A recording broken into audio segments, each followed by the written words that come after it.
মাশাআল্লাহ, এবছরে পাটের ফলন খুবই ভালো হয়েছে এবং কৃষকরা যদিও এই পাট রোপণ করতে গিয়ে অনেক কষ্ট করে, তারপরও আমার মনে হয় তাদের সেই কষ্টের ফল সার্থক হবে।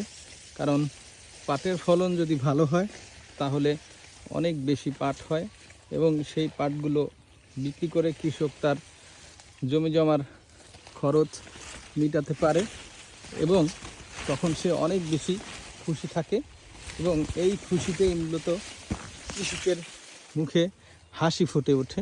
আর সেই কৃষকের মুখে হাসি, যেই হাসির জন্যই মূলত অপেক্ষা করে সমগ্র বাংলাদেশ।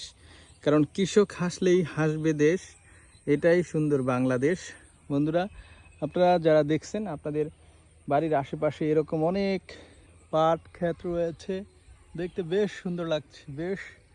আপনারা অবশ্যই কৃষকদেরকে মূল্যায়ন করবেন, কারণ কৃষকরাই কিন্তু বিভিন্ন ফসল ফলায় আর সেই ফসল খেয়েই আমরা অন্য পেশার যে লোকজনগুলো আমরা থাকি, সেই লোকজনগুলো আমরা সেই ফসল খেয়ে জীবন নির্বাহ করি। কৃষক যদিও এই পাটসহ বিভিন্ন ফসল ফলিয়ে তাদের জীবিকা নির্বাহ করে, কিন্তু এগুলো ফলানোটা খুব একটা সহজ বিষয় নয়, অনেক কষ্টসাধ্য এবং কষ্টের বিষয়।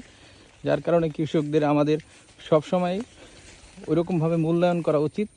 আর তাছাড়া আমাদের এই বাংলাদেশ হচ্ছে একটি কৃষি প্রধান দেশ। এই কৃষি প্রধান এই দেশের 80% লোক কৃষিকাজের সাথে জড়িত। সুতরাং কৃষক তথা কৃষিকে পিছনে ফেলে কখনোই কোনো ধরনের সাস্টেইনেবল ডেভেলপমেন্ট করা সম্ভব নয়। তৎক্ষণাৎ উন্নয়ন হয়তো অনেক ক্ষেত্রে শিল্প উন্নয়ন ক্ষেত্রে সম্ভব, কিন্তু কৃষিক্ষেত্রে বৈপ্লবিক পরিবর্তনের মাধ্যমে কৃষি উন্নয়ন করলেই টেকসই তথা সাস্টেইনেবল ডেভেলপমেন্ট হয় এবং সেটা আমরা বিভিন্ন সময় দেখেছি। যার কারণে বিভিন্ন কৃষিবিদ এবং যারা কৃষি বিজ্ঞানী রয়েছেন, আমি তাদের দৃষ্টি আকর্ষণ করব, আপনারা যেই বীজগুলো বা রোপণ পদ্ধতি সহ চাষাবাস পদ্ধতি যে আবিষ্কার করেছেন, সেটা যদি জনগণের ভিতরে আরও বেশি ব্যাপক প্রচারণায় আসে, তাহলে বাংলাদেশের যেই কৃষকের যে